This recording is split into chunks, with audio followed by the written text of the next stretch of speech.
'Di ba last time nag-bake tayo ng cake? Ngayon, merong mga sobrang ingredients. Ang gagawin mo, itatago mo itong ingredients sa isang container. Ang problema, anong klaseng container? Kasi kunwari yung butter, nilagay mo sa isang box. Sabay natunaw siya, syempre matatapon yung natunaw na butter. Ang kailangan mong gawin ay yung butter ilagay mo sa ref, yung tamang container niya.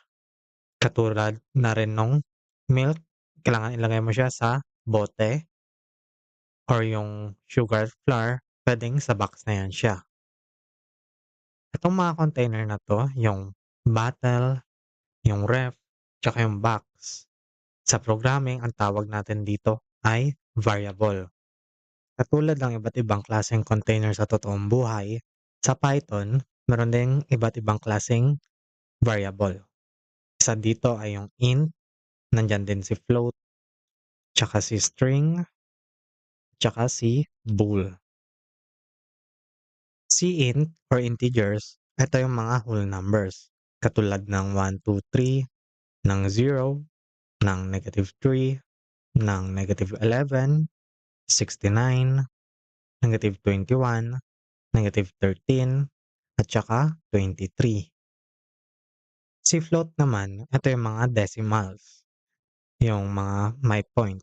Katulad ng 11.3, 69.69, 0.341, 9.1234567, 3.14, 21.11.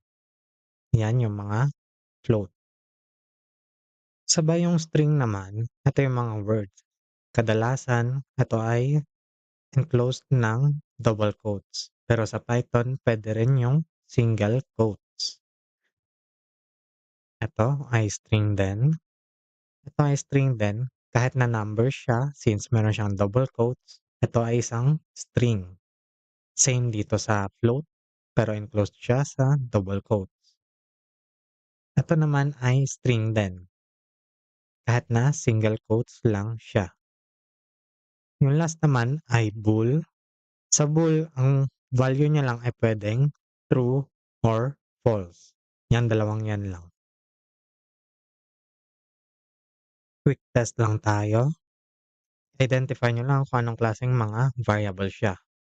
Itong si age, 10 siya, so integer. Si temperature ay isang float. Si Alice ay string, since naka-double quote siya.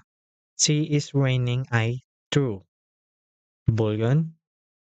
Si grade ay integer. Si speed ay float. 5.0 ay float. Is sunny equals false. So yan ay isang bool. Ito naman si height.